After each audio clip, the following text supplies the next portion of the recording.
What's going on? It's Joe from the Joe Teel podcast. Welcome to the first episode of the Agnostic Bible Study.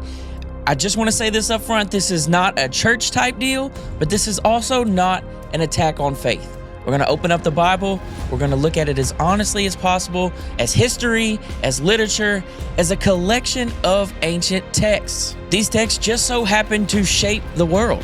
So whether you're a doubter, whether you're a believer, or someone in the middle like me, you are welcome here to the Agnostic Bible Study. I spent a ton of time reading the Bible, talking to pastors, talking to skeptics, and everyday people. And I have noticed one thing. Most of us are either told how to believe the Bible or to dismiss it completely. And very few people are taught how to actually study it.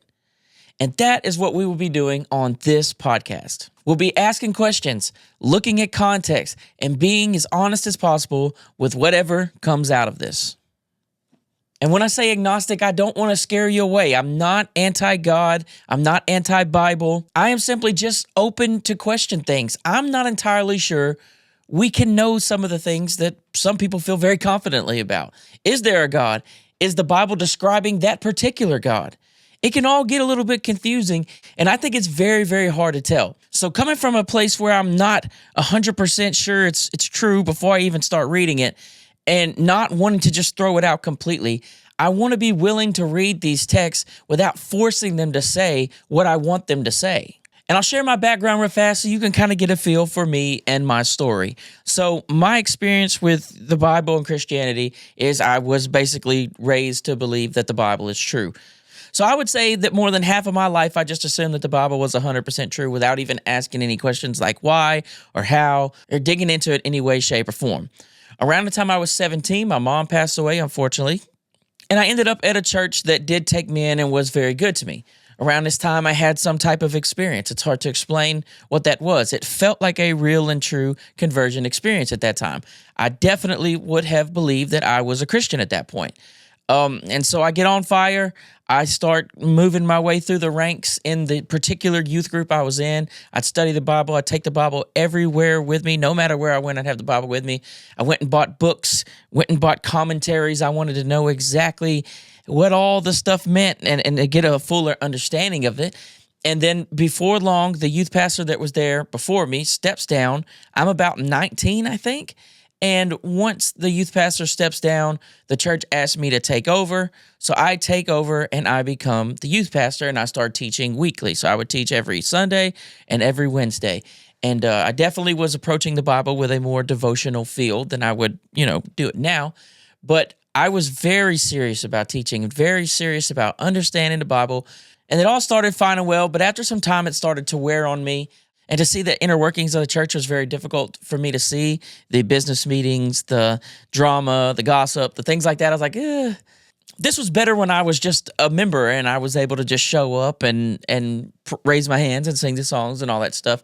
And after a while, it just strained me to the point, and plus some other personal things in my life, where I ended up stepping down from that role. I was almost ordained. I was just about to get ordained. I was going through all the process, and I decided to step down.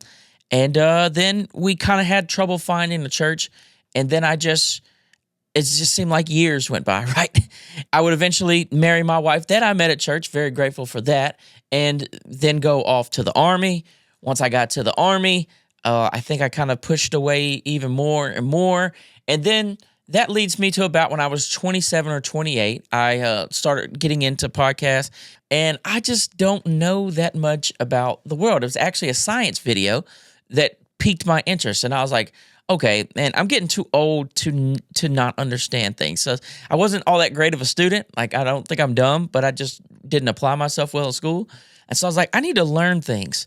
And so that just set me off on this journey to read books and learn things like science, and then got super interested into history.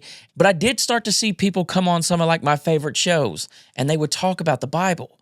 And some of these people would talk about the Bible in ways I never heard it talked about. Growing up, I was like in a Baptist church, and I got just, the Baptist rundown of the Bible. And then to start listening to different people talking about the Bible in a way I never heard before, it really piqued my interest, and especially this like scholar approach to it.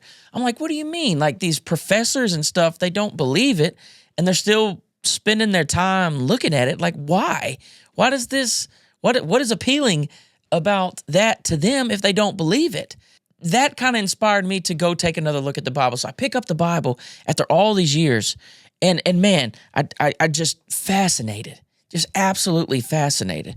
And though I still don't believe, I think I have really fallen in love with studying the Bible, and have spent quite a bit of time doing that and trying to think of it in a different way. So here, that's pretty much my story. Now I'm actually starting to teach what I've been learning. And so this is the Agnostic Bible Study. And I think it's important to say that I think the Christian can get so defensive about the Bible that they're willing to overlook things that stick out. And vice versa, the skeptic can be so done with the Bible, so done with religion, that they'll skip over things that the text is showing. What we want to do here is try to find some middle ground between what the believers are thinking and what the skeptics are thinking, and really zero in. Because, look, I'm okay with the Bible being right in places. I'm okay with the Bible being wrong in places. I'm okay with harmonizing passages if they harmonize. I'm also okay with realizing that some passages seem to contradict each other. I don't want to force this to be something that it isn't. And I really want to zone in on what the writers are saying. So here's the real deal. I am not a scholar. I listen to a bunch of scholars. I listen to conservative scholars. I listen to liberal scholars. I like to get a good mix of all the scholars, but I am not one. I am also not a preacher. I used to be a preacher, but now I am not one. I still like to listen to preachers. It's very interesting. So what you're going to get out of this podcast is just a dude. I'm just a guy. It's very low stakes for me. If something is right, it's right. And if it's wrong, it's wrong. And if we can't figure it out, then we just don't know. Because one of the smartest things you can do is just admit sometimes we don't know everything. And for sure, I'm going to mess up. I'm going to get things wrong on here. We're going to be in hypothetical land sometimes, because we are going to try to think through, why is this like this? Why is it like that? How did it get like this? How did it get like that? We're going to try to think through stuff like that. So it won't always be right, but I promise that we'll be honest. And that is what you'll get from the show. So the first thing we're going to do is go through the Gospel of Mark. And I think we should go through the Gospel of Mark first, because I believe it is the first written gospel that we have. I think it was written between 65 and 70-ish AD, and I think Mark was the first one. Now, a lot of times I'm going to say Mark, but what I mean is the writer of Mark. We'll get into that, because I think it's a little bit debated about who actually wrote Mark. We'll get to that in episode 3, I think, in my plans. But Mark will be first, and after that, we'll pick a new book in the New Testament, and we'll start going through it. This is a verse-by-verse breakdown. We are going to read every single verse in Mark. We are in no hurry. There's no time constraints. I've already done the first 8 episodes of this and put it on Patreon, and it took me 3 or 4 episodes to even open the Bible. We're going to talk a lot about the setting. We're going to talk a lot about history, context, all that stuff, authorship, all that, and then we're going to get into meeting John the Baptist and Jesus and all the good stuff that happens in Mark 1. While we're going through Mark, the typical structure of an episode is going to be, we're going to read the verse of the day, typically just one section, and then we're going to break down everything we see in Mark, some of the Greek words, some of what we think Mark meant isolated by himself. That's something that I really want to push on this deal, is that just because I know Matthew says something about the same story Mark's talking about, at first I want to get Mark's view of it, because Mark is a separate dude, and so I want to do that.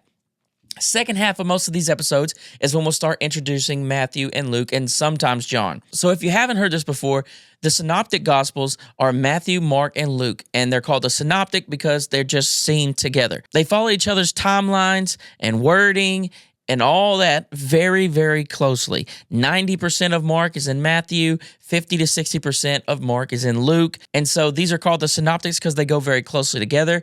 And John seems to be doing his own thing. It's sometimes called the Maverick Gospel. So what I'll be doing in the second part of most of these episodes is introducing the other Gospels when they tell the same story, and we'll be making a synopsis. We'll put them beside each other, and we'll try to break them down, and we'll try to put them all together. So it's going to be a lot of fun. I hope y'all really enjoy this. I have found this deep love for the Bible, and I want to just answer one question asked to me the other day and use that to launch this whole thing. So let's go. Someone says, if you don't really believe it, why are you spending so much time studying the Bible? So first of all, the effect on the world. We can't ignore the effect that the Bible has had on the world, in the West specifically. Number two, its effect on me. My whole entire childhood, for sure, I was pretty much forced to believe that it was true. And so I walked around thinking that the Bible is this. And so now as an adult, and I'm able to think and work through all this stuff now kind of on my own, it is very interesting to me to study it now. And the last thing, there needs to be balance. There needs to be balance in these discussions. I think the Christians can go in defense mode way too far over here. I think the skeptics can go way too far over here. And I think that if there's over here and over here, we can miss the good stuff that's in the middle. And so that is what the Agnostic Bible Study is. I'm your host, Joe Teel. I will be posting weekly. And I am posting 3 episodes today. So this and 2 more. I hope you go on this journey with me. We are about to get into a really deep dive of the Bible. I will see y'all next week where we start discussing the setting of where we find Jesus when the Gospel of Mark starts. See y'all later. If you want to get ahead and you want to take a big jump, go over to Joe Teel Podcast on Patreon. I have already done 8 episodes of these. The order will be a little different and the setting will be a little different because I shot them earlier. But if you want more and you don't want to wait, go on over to Patreon. It's free. Go hang out with me and let's do some learning. This podcast could not be made without the help of Benchmark and Cafe Lucille and a great man named Jason Williams. Thank you so much for allowing me to use this room and for being so good to the community. We love you and hope y'all are enjoying the podcast.